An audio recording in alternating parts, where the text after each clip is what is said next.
श्रद्धेय श्री स्वामी जी महाराज के चरणों में सादर प्रणाम। आप सबको जय श्री राधे, जय श्री कृष्ण, नारायण नारायण नारायण। कल हमने नंद के लाला का महामहोत्सव मनाया। जब जब प्रभु का उत्सव मनाते हैं तब तब उस समय वर्तमान में ऐसा अनुभव होता है कि हमारे लाला श्याम सुंदर आज ही प्रकट हुए हैं। सबके प्यारे हैं, इसलिए सबको आनंद आता है। जहाँ कहीं भी भागवत जी का ये महामहोत्सव होता है और इसमें नंदोत्सव जब आता है उस दिन सबके हृदय में एक नई उमंग, नया उल्लास, नया उत्साह है। सब प्रेम में मगन हो जाते हैं। ये भगवान की रसमयी भक्ति है। स्वामी जी महाराज कहते थे, उछलता हुआ चमकता हुआ रस है। ये परम आनंद की प्राप्ति कराने वाली भगवान की भक्ति है। भगवान किसके यहाँ प्रकट होते हैं, भगवान कहाँ आते हैं? तो बहुत सुंदर बात कही है यहाँ श्री सुखदेव भगवान ने कि नंदस्त्वात्मज उत्पन्ने जाताल्हादो महामना। महामना, महान मन वाले, उदार मन वाले, जो सबके प्रति उदारता की भावना रखते हैं, जो सबके प्रति सहज निश्चल सहज सरल विश्वास, जो सबको अपना मानते हैं, उनके यहाँ भगवान आते हैं।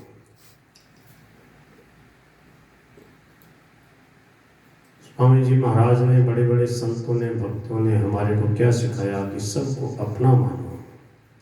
भगवान के नाते सब अपने हैं। ये मेरा है, ये उसका है, ये हमारा है, ये पराया है। ये बहुत छोटे तुच्छ चित्त वालों की बात होती है। अयम निज है परो वेति गणना लघु चेतसा। उदार चरिता नाम तो वसुधैव कुटुंबकम। उदार चरित, उदार चित्त वाले जो संत होते हैं, भक्त होते हैं, उनके लिए सारी पृथ्वी ही वसुधा एव कुटुंबकम, और पूरी पृथ्वी ही हमारा कुटुंब है, परिवार है। हम सब प्रेम करने आए हैं प्रभु से। हम सब यहाँ प्रेम करने आए हैं अपने आपस में, सबसे। मात्र जीवों से प्रेम करें, सबको भगवान का स्वरूप समझे। सब में भगवान है, सब रूप में भगवान ही लीला कर रहे हैं। ऐसा विश्वास हो जाए तो हर समय चित्त में शांति, आनंद, मस्ती रहती है। किसी पे शासन करने की इच्छा ही नहीं होती। कोई पराया हो, कोई दूसरा हो, उसके ऊपर हम शासन करें। हमारे प्रभु ही अनेक रूप धारण करके आए हैं। उनकी सेवा, जो कुछ हमें मिला हुआ है वो थोड़े सीमित समय के लिए मिला है, सेवा करने के लिए मिला है, आनंद लेने के लिए मिला है, दुख पाने के लिए नहीं। तो नंद बाबा के यहाँ भगवान श्री कृष्ण प्रकट हुए। क्यों? नंद बाबा महामना है। महामना माने उदार है, सबको अपना मानते हैं। जो राजा सबको अपना मानता है, जो नेता, जो शासक अपने परिवार की तरह सबको अपना मानता है, वो कैसे बेईमानी करेगा? वो तो ये सोचता है कि जितने दिन का राज मिला है उतने दिन सेवा करके आनंद ले लो। इस दृष्टि से कहीं भी रहें तो वहीं पर सब दिशाओं में हमारे लिए आनंद ही आनंद है। भगवान ऐसे प्रेमी भक्त के यहाँ पर प्रकट होते हैं जो सबको अपना मानता है, सबके प्रति उदारता रखता है। तो नंदस्त्वात्मज उत्पन्ने जाताल्हादो महामनः। जितनी लड़ाई झगड़ा, जितनी टेंशन है वो सब पराईपन को लेकर के है। जितने ताले लग रहे हैं, जितनी पुलिस का और जितने फौज का पहरा है, सबका सब किस लिए है? परायापन में। जब अपना घर है, अपने ही लोग हैं, फिर क्यों ताले की जरूरत, क्या पुलिस वाले की जरूरत? जहाँ चोर बदमाश नहीं होते वहाँ कोई इनकी जरूरत नहीं पड़ती। तो सबको अपना मानते हैं। सबके लिए जिनके दरवाजे खुले हैं और जिनको सब लोग अपना मानते हैं, वहाँ कितनी शांति, कितना आनंद रहता है। ऐसा ही प्रेम उमड़ रहा है ब्रज वृंदावन में, गोकुल में। नंद बाबा को बहुत आनंद का अनुभव हो रहा है। उन्होंने स्नान किया, शुद्ध वस्त्र धारण किए और वेदज्ञ मंत्र के विद्वान ब्राह्मणों को बुलाया, स्वस्ति वाचन कराया, अपने लाला के जात कर्म संस्कार करवाए, विधिवत देवताओं की पितरों की पूजा करवाई और 20 लाख गोएं, ऐसा लिखा, धेनु नाम नियुते प्रादा विप्रेभ्य स्मरण करते, इतनी गायें थी। 20 लाख गायों का तो दान कर दिया। कितने 84 लाख, उसमें कितने ब्राह्मण होंगे, हजारों ब्राह्मण, और 20 लाख गायों का दान किया। जितनी जिसकी इच्छा उतनी ले गई। रत्न समूह तथा सुनहरे काम के वस्त्रों से ढके हुए 7 तिल के पर्वत, पहाड़ के जैसे बड़े बड़े ढेर लगा करके तिल का दान किया। अब कहते हैं, पृथ्वी, शरीर, अपवित्र पदार्थ, गर्भ आदि इंद्रियां, विजातीय धन और चित आदि समस्त द्रव्यों की शुद्धि क्रमशः काल, स्नान, शौच, मन पवित्रता, संस्कार, तप, यज्ञ, दान और संतोष से हो जाते हैं। पर आत्मा की शुद्धि तो आत्मविद्या से, ज्ञान से ही होती है। दान से धन शुद्ध हो जाता है। शुद्ध्यंति दाने संतुष्ट्या द्रव्याण्यात् आत्मा आत्मविद्या। स्वामी जी महाराज कहते थे कि हम कितनी कठोर मेहनत करके, कठोर परिश्रम करके धन कमाते हैं, और वह धन जब कभी दीन दुखियों की सेवा में उसका विनियोग करने का अवसर आता है तो बड़े प्रेम से हम उसको लगा देते हैं। साधु ब्राह्मण दीन दुखी की सेवा में, गायों की सेवा में, भूखी मरती गायों को चारा डाल देते हैं, उनकी छाया कर देते हैं, उनके जल का सुपास कर देते हैं, प्रबंध कर देते हैं, और अपने को बड़ा भाग्यशाली समझते हैं कि देखो हमारा जीवन तो जा ही रहा है, भगवान निर्वाह तो सबका करते ही हैं, कोई भूखा तो मरता नहीं। आज भगवान ने हमारे हाथ से बहुत अच्छा काम करा लिया, हमारी कमाई आज सफल हो गई। आज हमारे यहाँ साधु ब्राह्मण जीव लिए, भगवान के नाम का कीर्तन हो गया, गायों की सेवा हो गई। तो द्रव्य की शुद्धि दान देने से, सेवा करने से होती है। इस बात को जो जानते हैं वो मगन होकर के, तन्मय होकर के सेवा में लगे रहते हैं। स्वामी जी महाराज कहते थे कि सेवा के लिए धन नहीं, मन चाहिए। मन में उदारता होती है तो उससे भावपूर्वक बहुत व्यापक सेवा हो जाती है। द्रव्य से तो जितनी भी सेवा करेंगे सीमित ही होगी। लाखों लोगों को भी भोजन करा दिया तो भी तो सीमित ही हुआ। पर हम किसी को बुरा नहीं समझेंगे, किसी का बुरा नहीं चाहेंगे, किसी का बुरा नहीं करेंगे। ये असीम भलाई है।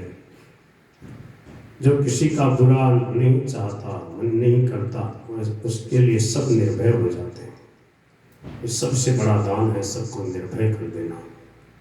निर्भयता जब हम बुराई रहित हो जाते हैं तब समाज में आते हैं। निर्भयता जब हम ज्ञानवान हो जाते हैं तो सबको अपना स्वरूप समझते हैं, तब निर्भयता आती है। और निर्भयता जब हम भगवान के भक्त बन जाते हैं, सबको भगवान का स्वरूप समझते हैं, भगवान की भक्ति करते हैं, और भगवान की बात जो समझना चाहता उसको भी समझाते हैं, तो भगवान की शरणागति प्राप्त करके और संतों के सानिध्य में आने वाले भी पूर्ण निर्भय हो जाते हैं। अभयम सत्व संस्कृति, भगवान ने दैवी संपत्ति का सबसे पहला लक्षण बताया, अभय, निर्भयता। जीवन में निर्भयता नहीं है तो क्या प्राप्त किया? मरने से डरते हैं, बड़े आश्चर्य की बात है। मनुष्य कहलाते हैं और धन के लिए लड़ाई करते हैं, बड़े आश्चर्य की बात है। जमीन जायदाद के लिए लड़ लिए, भाई भाई लड़ लिए, आश्चर्य की बात है। संत लोग देखते हैं तो हंसते हैं कि देखो कैसी विडंबना है इनके जीवन की। छोटे छोटे बालकों को कंकड़ पत्थर के लिए लड़ते देखते हैं तो इनको हंसी आती है कि ये क्यों लड़ रहे हो कंकड़ पत्थर के लिए। तो उनका विभाग छोटा है और आपका विभाग देखने में थोड़ा बड़ा है, पर कोई ज़्यादा फर्क नहीं। वहाँ 3/4 है, यहाँ 75/100 है, और कोई फर्क नहीं। वो छोटे छोटे बच्चे छोटी चीज़ों के लिए लड़ते हैं, आप जमीन जायदाद खेत के लिए रुपये के लिए लड़ लेते हैं। संत कहते हैं ये सब नाशवान चीज़ें हैं, तुच्छ चीज़ें हैं, सेवा करने के लिए है, काम में लेने के लिए, इकट्ठी करने के लिए नहीं है, दुख पाने के लिए नहीं है, दूसरे को सुख देने के लिए भगवान ने सब चीज़ें बनाई हैं।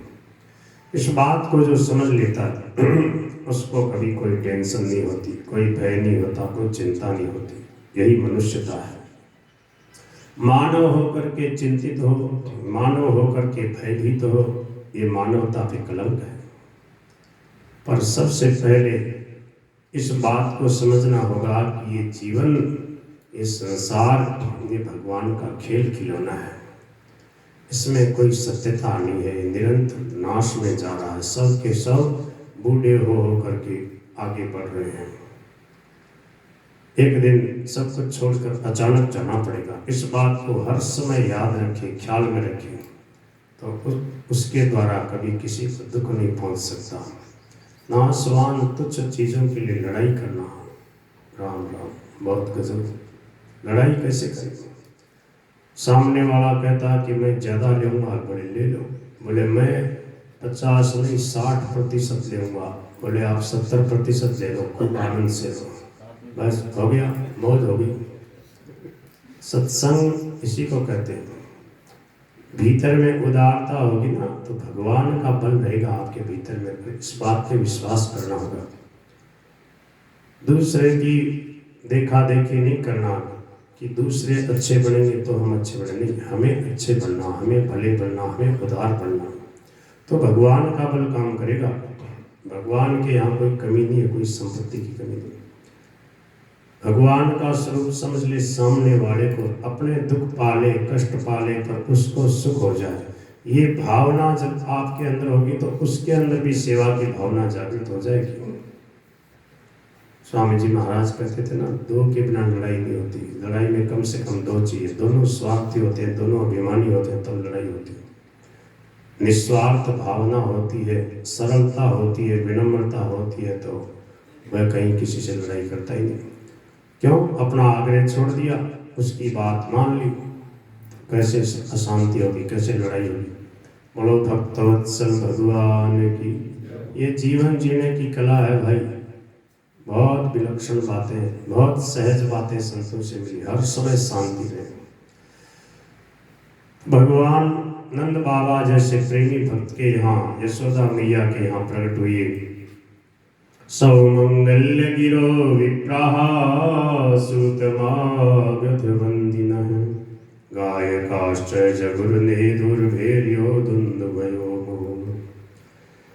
सूतमागध वंदी जन मंगल में आशीर्वाद देने और स्तुति गान करने लगे, गवैये गाने लगे, भेरी दुंदुभी आदि बाजे बार बार बजने लगे।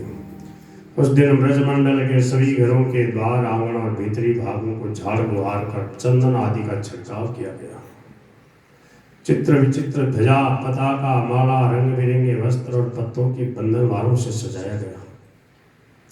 गो, बैल और बछड़ों को हल्दी तथा तेल से रंजित कर गेरू आदि धातु, मोर पंख, माला, वस्त्र और सोने की जंजीरों से सजाया। देखो, ब्रजवासियों का सबसे बड़ा धन है गोधन। गायों से कितना प्रेम करते हैं। सभी गोपगण बहुमूल्य वस्त्र, आभूषण, अंग रखे, पगड़ियों से विभूषित होकर हाथ में भेंट की सामग्रियां लिए नंद जी के यहाँ आने लगे।